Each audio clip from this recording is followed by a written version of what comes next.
Salut! Aujourd'hui à l'effet balle de neige, on vous présente nos cours en ligne.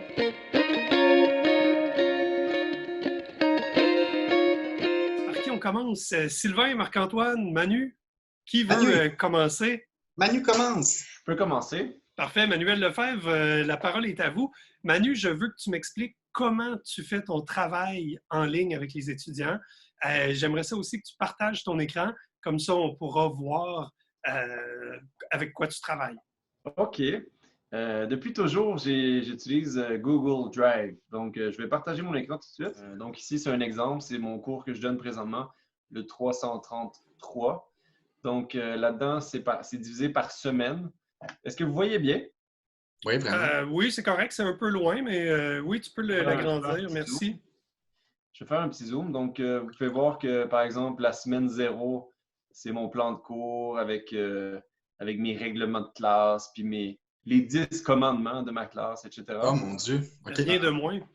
Ensuite, la semaine 1, 2, donc il y a du matériel que je laisse, par exemple, du matériel par ici ou du matériel Carrefour FGA.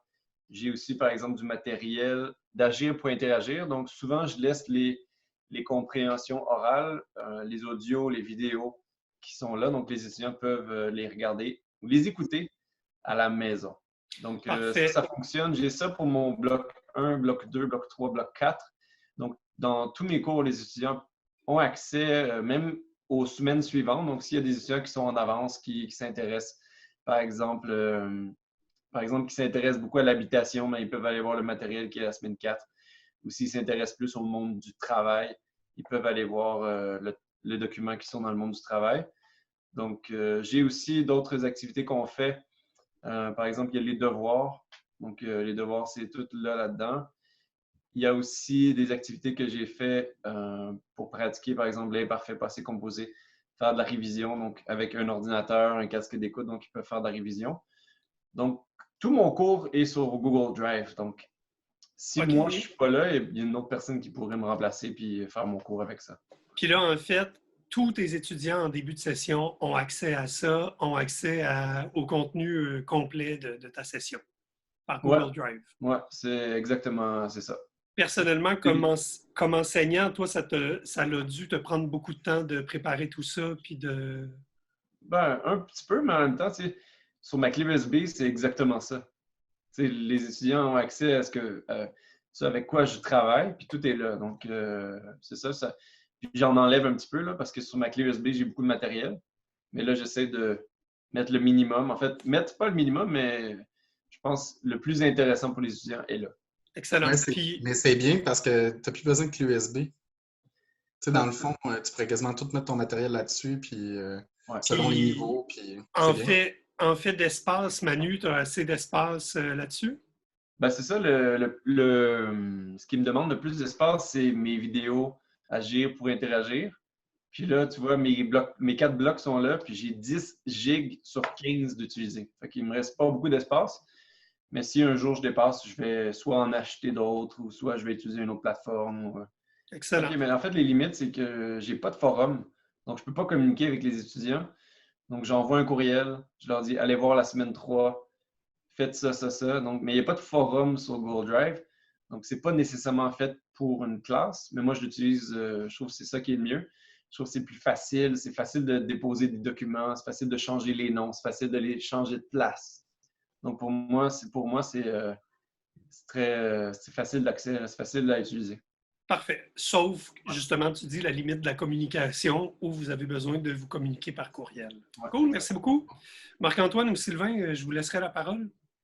Ben, je pense que je vais prendre la parole parce que c'est comme en continuité un peu avec Google Drive. Excellent. Puis, parce que c'est de Google, c'est Google Classroom.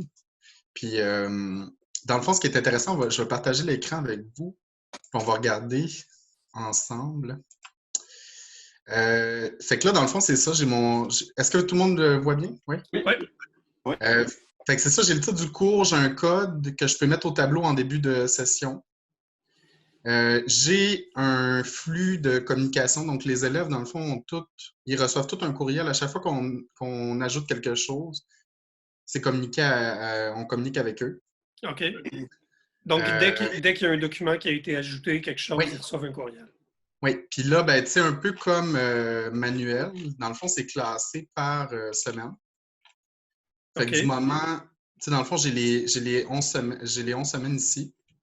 Puis j'ai mis tout le matériel, en fait, d'Agir pour interagir. Si je clique pour la première semaine, OK, les donc élèves, ça, c'est vraiment, je m'excuse Marc-Antoine, c'est vraiment des dossiers, là. C'est pas juste des documents. c'est ça, c'est des dossiers. Fait que semaine 1, puis là, les élèves ont le plan de cours. Puis là, je peux donner des indications si je veux. Je peux faire des commentaires aussi pour spécifier, par exemple, ben, lisez le plan de cours, puis assurez-vous de l'avoir lu ou si vous ne comprenez pas, écrivez-moi, pas de problème. Excellent. Puis dans le fond, ça fonctionne justement comme le forum que Manu n'a pas. Oui, c'est ça, parce que j'ai des élèves, dans le fond, qui vont me communiquer, par exemple, j'ai pas compris telle chose, Excellent. Là, ou, puis je reçois un courriel automatiquement, fait que je peux leur répondre dans la seconde. Là. Oui. super. Puis qu'est-ce qu'il y a d'autre que tu aimes Après, dans Google qu'est-ce qu'il y a d'autre? Dans le Classroom? fond, ben, il y a plusieurs choses. Il y a les travaux et devoirs. Dans le fond, je peux créer, par exemple, des questionnaires. Puis là, ils vont me référer, par exemple, à une Google Forms qui va me créer un quiz. Je peux leur poser des questions sur la matière. Je peux leur poser des questions aussi sur ce qu'ils font à la maison parce qu'on est en quarantaine. Fait que je pourrais leur Oui. demander, leur poser ça, leur poser plein de questions variées. Puis tu peux choisir des types de réponses. Est-ce que tu veux des réponses où ils écrivent? Fait que finalement, tu peux créer comme une sorte d'examen écrit. OK. Euh, la limite, en fait, c'est que tu peux pas, à partir de Google Classroom, là, une chose que tu peux pas évaluer, par exemple, c'est la production orale. Fait que, tu sais, ou la compréhension orale. À moins qu'ils le fassent à la maison et qu'ils répondent à des questions, mais tu sais, je peux pas faire de production orale. C'est pas comme Zoom, là, ce qu'on est en train de Ouais. faire. On communique ensemble, puis fait OK. qu'il n'y a pas de contact direct avec les élèves, mais je sais qu'il y a d'autres logiciels qui permettent de le faire. Tu sais, il y a Zoom en ce moment, puis on en fait 2 fois par semaine avec les élèves. OK. Mais sinon, il y a un autre logiciel là, qui est vraiment intéressant, là, qui nous permet d'évaluer justement. Les élèves peuvent se filmer et t'envoyer leurs vidéos. OK. OK. Donc, pour le partage de documents, pour le partage écrit, pour la possibilité de faire des quiz, Google Classroom, c'est Ouais. vraiment quelque chose que tu trouves très bon. Oui, puis j'ai aussi un drive associé. Fait que, tu sais, dans le fond, je peux me diriger sur un drive. Puis moi, ce que j'ai mis, dans le fond, c'est vraiment bon, il y a tout le matériel d'Agir pour interagir qui est comme pêle-mêle, là, Ouais. mais qui est classé dans le Google Classroom, mais qui n'est pas classé dans mon drive. Mais sinon, j'ai mis des romans puis des cahiers d'exercices aussi. Les élèves Excellent. ont accès à ça. Cool, merci beaucoup, Marc-Antoine. Sylvain, toi aussi, tu utilises une plateforme qui s'appelle Slack. Alors, Ouais. tu peux nous en parler? Est-ce que ça ressemble un peu à ce que Marc-Antoine vient de nous présenter avec Google Classroom ou c'est Oui, différent? ouais, ben le désavantage que soulignait Manu de Forum, c'est ça, moi je ne l'ai pas non plus avec Slack. Ceci dit, par rapport à vous autres qui l'employez depuis un certain temps, moi c'est relativement nouveau. Alors j'ai peut-être moins un retour critique, là, aussi élaboré que le vôtre, là.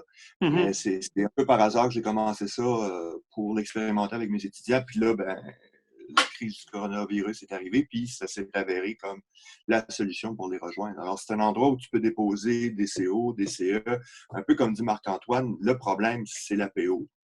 Et sinon, tu peux déposer à peu près tout ce que tu veux. Tu peux déposer des documents audio, des documents vidéo, tu peux déposer de l'écrit. Alors, la manière dont ça fonctionne, c'est qu'à partir du moment, ça, ce serait peut-être important de le noter parce que vous en parlez en connaissance de cause, mais moi, je sais ce que mes collègues ne savent pas et ce avec quoi ils vont avoir de la misère parce que je partage Et c'est l'ignorance important. de leur génération. C'est que, tu sais, quand en fait, tu ouvres une session tout simplement, tu lui donnes un nom. Moi, dans mon cas, c'est classe CVM tout simplement. Ensuite, tu entres les courriels de tes étudiants et là, un courriel leur est envoyé pour qu'ils s'inscrivent à la session. Et à partir du moment où tu déposes quelque chose, ben là, je n'ai pas leur point de vue, mais je pense que c'est comme ça que ça fonctionne. Ils reçoivent un courriel disant, bon, il y a quelque chose dans Slack, allez voir. Puis ils peuvent me répondre même par Slack. Moi, je ne l'ai pas utilisé assez régulièrement pour avoir bien habitué mes étudiants et familiarisé mes étudiants avec ça. Fait que là, j'ai des réponses inégales un peu, disons. Il y a des gens qui... moi, j'imagine qu'ils vivent toutes sortes de situations personnelles actuellement aussi. Et comme disait Marc-Antoine, c'est ça, c'est Zoom, c'est intéressant. justement pour l'APO.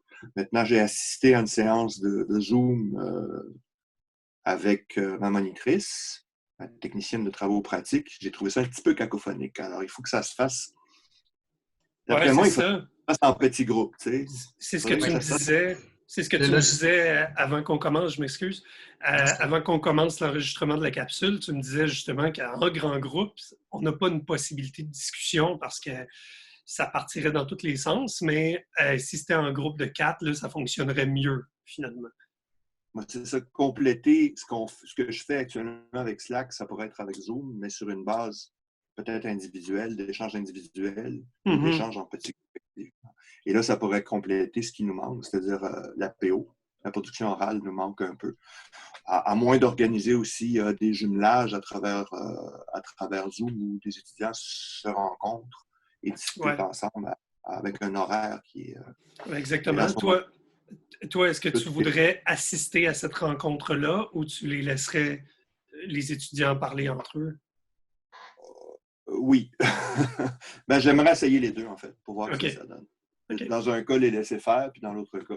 Parce que pour le moment, ce que j'avais pris comme directive pour les 3 semaines qui viennent de s'écouler, c'est qu'il fallait que mes étudiants, je leur envoie des choses qui puissent être relativement autonomes. Donc, qu'il y ait des corrigés ou qu'il y ait des autocorrigés dans plusieurs des exercices. Oui, effectivement. Là, on va passer à l'autre étape où on va...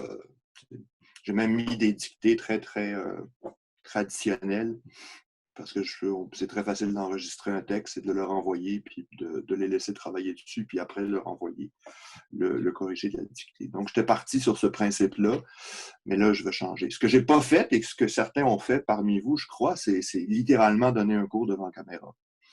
Ouais, c'est ça. Moi, je ne l'ai pas fait encore. Là. Moi, j'ai vraiment fait, je sentais le pouls un peu avec eux, mais enseigner dans des conditions où il y a certains élèves qui n'ont pas accès à cette technologie-là, je trouve ça un peu inégal. Oui, effectivement. Moi, dans le fond, ça fait un bon lien. Justement, Sylvain, je vais partager mon écran parce que je l'ai fait. En fait, moi, j'utilise Zoom beaucoup.